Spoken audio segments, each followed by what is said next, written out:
प्रकार। हेडिंग लगा लीजिए, समुच्चय कितने प्रकार का होता है यही हमें पढ़ना है। तो ये एनसीईआरटी का है। इसमें पहला हेडिंग आप लगाओगे रिक्त समुच्चय।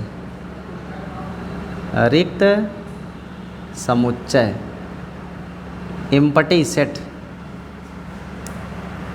रिक्त समुच्चय, एम्प्टी सेट, पहला हेडिंग लिखिए। ऐसा समुच्चय जिसमें कोई भी अवयव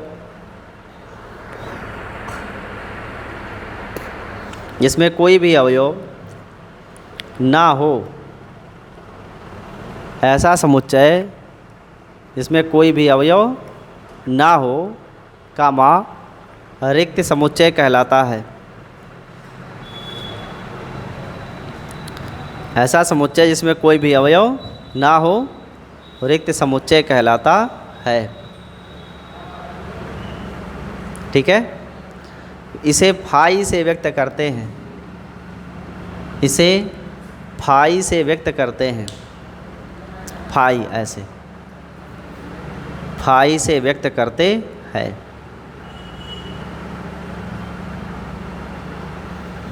फाई से व्यक्त करते हैं। देखो, रिक्त समुच्चय में कोई भी अवयव नहीं होगा। अब इसको दो तरीके से लिख सकते हैं, एक रोस्टर और एक टेबुलर। एक प्रॉपर्टी मेथड है और एक आपका टेबुलर मेथड है।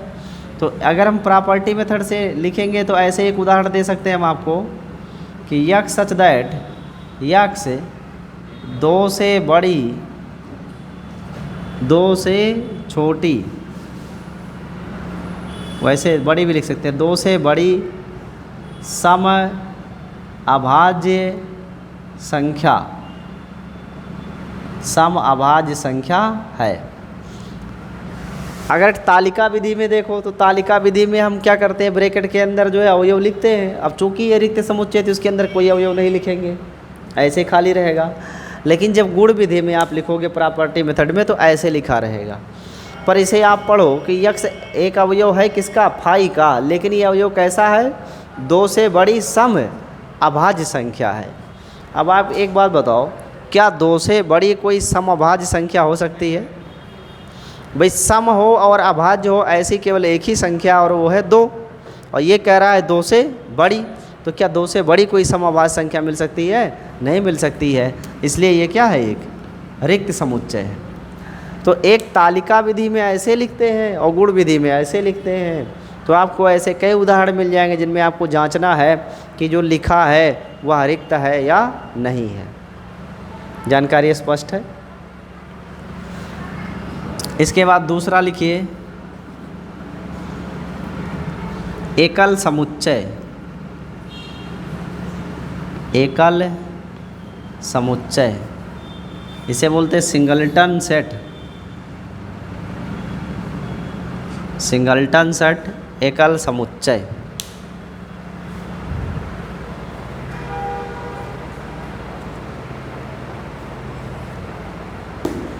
एकल समुच्चय, सिंगलटन सेट।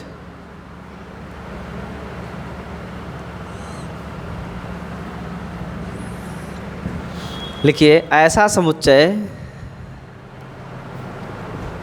समुच्चय जिसमें केवल और केवल एक ही अवयव उपस्थित हो। जिसमें केवल और केवल एक ही अवयव उपस्थित हो। केवल और केवल एक ही अवयव उपस्थित हो, कामा एकल समुच्चय कहलाता है। एकल समुच्चय कहलाता है।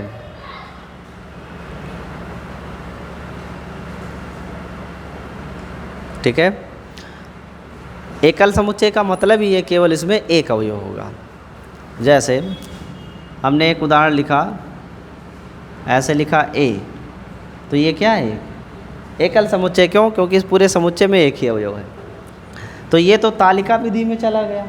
गुण विधि में भी लिख सकते हैं। कैसे? देखो, हमने लिख दिया यक्स सच दैट यक्स एक सम अभाज्य संख्या है, ऐसे मैंने लिखा। ये तो आपका तालिका विधि है, इसमें बिल्कुल दिख रहा है कि इसमें केवल एक अवयव है, लेकिन गुण विधि में केवल गुण लिखा होता है, अवयव नहीं लिखा होता है, उसको हमें पहचानना होता है। तो हमने एक उदाहरण लिखा कि बी एक ऐसा समुच्चय है जिसका अवयव यक्स है और यक्स एक सम अभाज्य संख्या है। तो आप बताओ सम अभाज्य संख्या कितनी है? सिर्फ एक है, और वो कौन है? 2 है। तो ये एक एकल समुच्चय हुआ कि नहीं हुआ? एकल समुच्चय हुआ। क्यों? क्योंकि केवल एक ही संख्या है 2, जो सम भी है और अभाज्य भी है, तो ये एकल समुच्चय हो गया। बात समझ में आई? अगला हेडिंग लगाइए, परिमित समुच्चय। परिमित समुच्चय, फाइनाइट सेट। परिमित समुच्चय फाइनाइट सेट। फाइनाइट सेट परिमित समुच्चय लिखो। ऐसा समुच्चय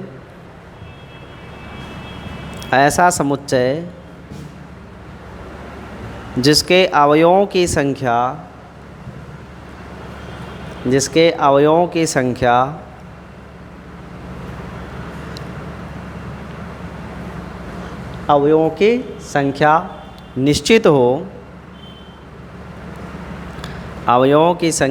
निश्चित हो, कामा परिमित समुच्चय कहलाता है।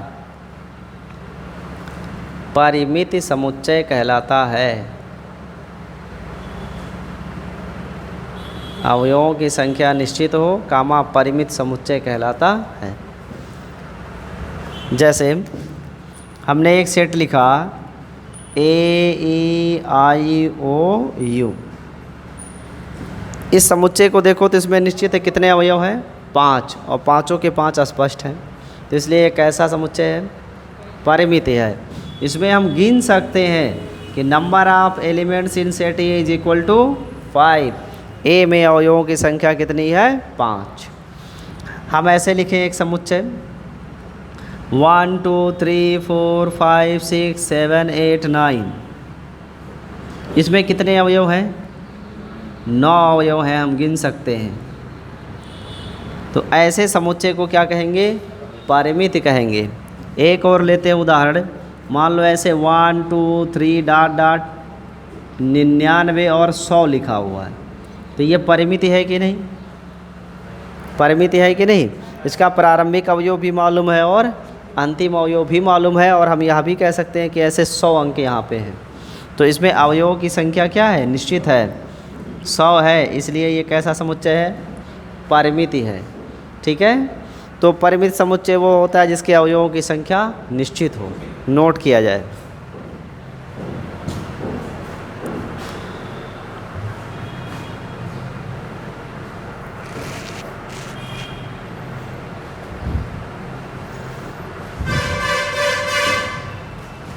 इसके बाद पढ़ेंगे अपरिमित।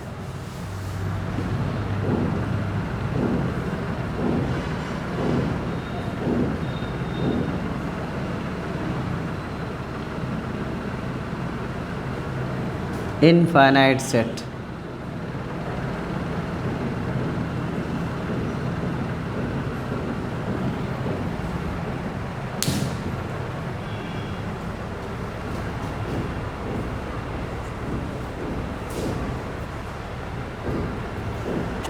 अपरिमित समुच्चय।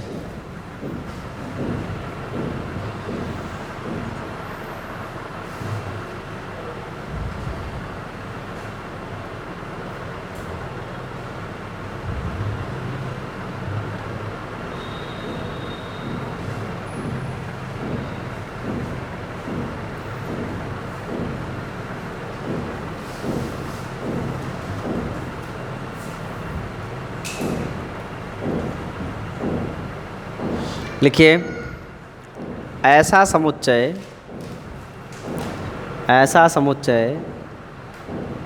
जिसमें अवयवों की संख्या अवयवों की संख्या निश्चित ना हो, अवयवों की संख्या निश्चित ना हो, अवयवों की संख्या निश्चित ना हो अपरिमित समुच्चय कहलाता है। अपरिमित समुच्चय कहलाता है।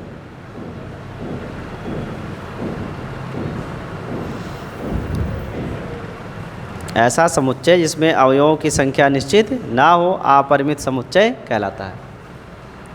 नोट कर लिए। देखिए,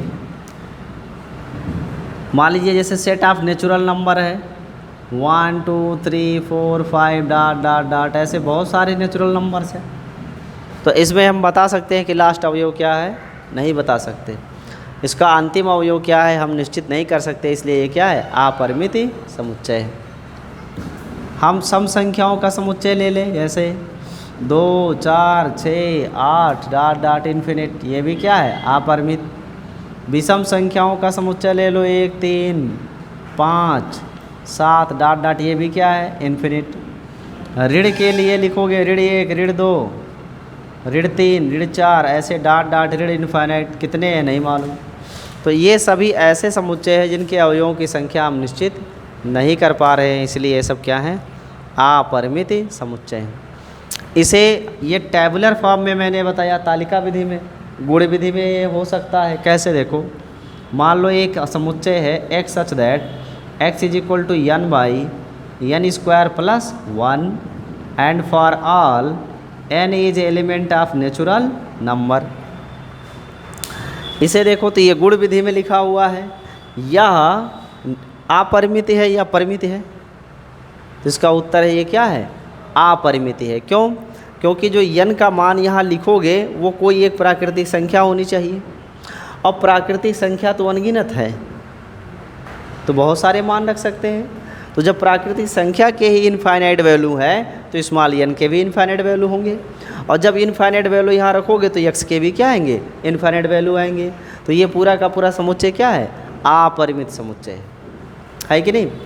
लेकिन अगर हम ऐसे लिख देते, देखो ऐसे लिख देते, x सच दैट x बराबर n by n square plus 1 for all n is element of natural number but n is greater than 1 and less than 5।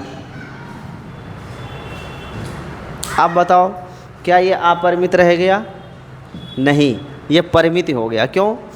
n का मान प्राकृतिक संख्या लेना है, लेकिन वो प्राकृतिक संख्या जो 1 से बड़ी हो और 5 से छोटी हो। तो 1 से बड़ी और 5 से छोटी क्या है? 2 3 4, केवल 3 ही प्राकृतिक संख्या तो ले सकते हैं। तो जब ये मान इसमें रखोगे तो आपको 3 ज्ञात मान मिलेंगे कि नहीं मिलेंगे? तो ये क्या हो गया? परिमित हो गया। ये अपरिमित नहीं रहा, ये परिमित हो गया, और जबकि ये क्या है? अपरिमित है। क्या आप बात समझ पाए? तो तालिका विधि में भी अपरिमित को दर्शा सकते हैं, गुण विधि से भी लिख सकते हैं। बस आपको ये जानकारी होनी चाहिए तथ्यों की कि कैसे इन्हें हमें लिखना है। बात समझ में आई? उदाहरण नोट कर लीजिए, फिर इसके आगे बताते हैं आपको।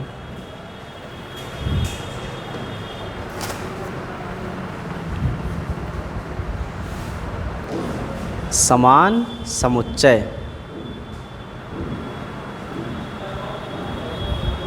को ऐसे समुच्चय जिनका प्रत्येक अवयव, ऐसा समुच्चय जिनका प्रत्येक अवयव बराबर होता है, प्रत्येक अवयव बराबर होता है, कमा समान समुच्चय कहलाते हैं, समान समुच्चय कहलाते हैं।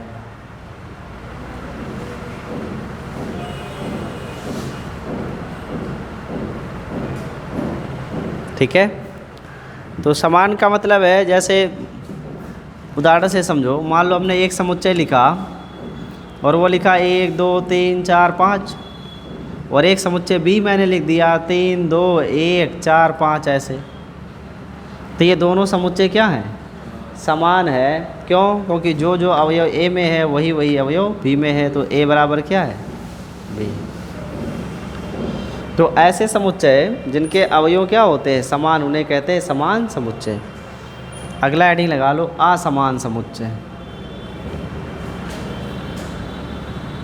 असमान समुच्चय।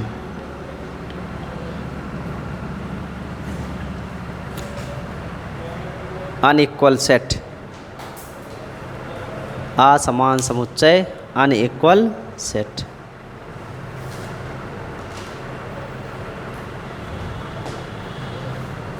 असमान समुच्चय।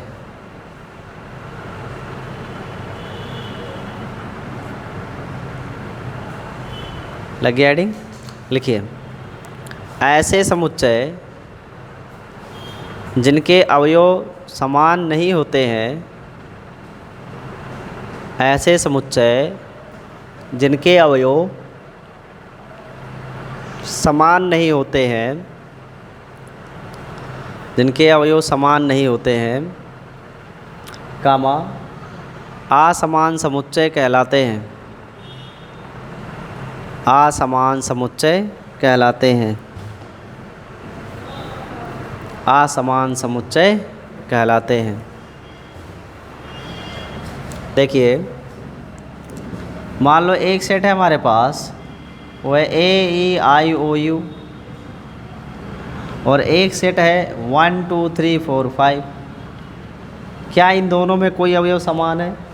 नहीं है, तो इसलिए ये है समान समुच्चय नहीं। ठीक है। अच्छा, अब यहाँ पे एक प्रश्न आपके मन में आ सकता है। क्या प्रश्न आ सकता है?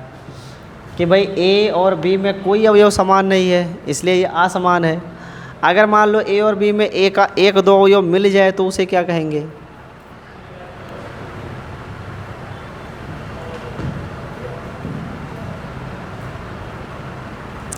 सारे अवयव अगर बराबर हैं तब तो वो समान समुच्चय है, सारे अवयव बराबर नहीं है तो वह असमान समुच्चय है। लेकिन कुछ अवयव बराबर हो, कुछ बराबर ना हो, तो उसे क्या कहोगे? हाँ, तब उसके दो और नाम हो जाते हैं, ध्यान देना। एक होता है संयुक्त समुच्चय। संयुक्त समुच्चय, अंग्रेजी इसकी होती है जॉइंट सेट। क्या होता है? Joint set. और एक होता है असंयुक्त समुच्चय। असंयुक्त समुच्चय, इसे कहते हैं डिसजॉइंट सेट। Disjoint set. तो संयुक्त क्या होता है कि दो समुच्चय अगर मान लो आपके पास हैं और दोनों में से कोई एक अवयव या दो अवयव अगर उभयनिष्ठ हो जाए, ऐसे जैसे यहाँ दोनों में देखो ए और ई दोनों में क्या है? उभयनिष्ठ है। तो दो समुच्चयों में अगर कोई अवयव एक कॉमन है, एक अवयव या एक से अधिक अवयव, तो ऐसे को बोलते हैं क्या? Joint set. तो ए ज्वाइंट क्या है? बी। ए और बी कैसे समुच्चय हैं? संयुक्त समुच्चय हैं। और जब सारे अवयव बराबर होते हैं तो उसे समान समुच्चय, और जब सारे अवयव बराबर नहीं होते तो असमान समुच्चय। और कुछ अवयव बराबर हो गए तो वो क्या हो गया? ज्वाइंट सेट हो गया। और अगर कोई अवयव बराबर ना हो, एक भी कॉमन ना हो, जैसे ए ई आई ओ यू और 1 2 3 4 5, तो यहाँ पे ए और बी क्या है? डिसजॉइंट है, असंयुक्त समुच्चय कहते हैं। बात समझ में आई? तो ये हो गया समान समुच्चय, ये हो गया असमान, ये हो गया संयुक्त, और ये हो गया असंयुक्त। आप इन्हें नोट कर लीजिए। हाँ बोलो। हाँ, असमान और असंयुक्त लगभग एक हैं, तो इन्हें आप नोट कर लीजिए, फिर इसके आगे बताते हैं। देखो कुछ प्रश्न है, जैसे पहला प्रश्न है, इनमें से बताना है कि कौन सा परिमित है और कौन सा अपरिमित है। तो पहला वाला जो समुच्चय ये परिमित है कि अपरिमित है? परिमित है। क्यों? जो x लेना हो वो 5 से छोटा और 7 से बड़ा हो। क्या ऐसे कोई संख्या है जो 5 से छोटी और 7 से बड़ी हो? कोई ऐसी प्राकृतिक संख्या है जो 5 से छोटी हो 7 से बड़ी हो? जो 5 से छोटा हो 7 से बड़ा हो ही नहीं सकता। तो ये क्या है, एक रिक्त समुच्चय है ना। और रिक्त समुच्चय क्या होता है, परिमित ही होता है। क्यों? क्योंकि इसमें कोई अवयव नहीं है। फिर दूसरा क्या है, 100 से बड़ा धन पूर्णांकों का समुच्चय, ये परिमित है कि अपरिमित? 100 से बड़े धन पूर्णांक, तो 100 से बड़े तो बहुत सारे धन पूर्णांक हैं, तो उनका आप कितना लिखोगे? तो ये परिमित है कि अपरिमित? अपरिमित ही तो है, और ये भी परिमित है, दिए गए आंकड़े के अनुसार परिमित है। यक्ष अक्ष के समांतर रेखाओं का समुच्चय परिमित है कि अपरिमित? तो यक्ष अक्ष के समांतर जब रेखा आप खींचोगे तो कितनी रेखाएं खींच सकते हो? ऐसे ऐसे खींचो, कितनी रेखा खींचोगे? अपरिमित ही तो है, अनंत रेखाएं खींच सकते हैं। तो ये कैसा हो गया, अपरिमित समुच्चय। तो इस एक्सरसाइज में आपको यही ढूंढना है कौन परिमित है, कौन अपरिमित है, कौन समान है, कौन असमान है। तो ये एक्सरसाइज करके आइएगा। इसके आगे कल आपको पढ़ाएंगे उपसमुच्चय और उपसमुच्चय कैसे ज्ञात करते हैं। आज के लिए इतना ही।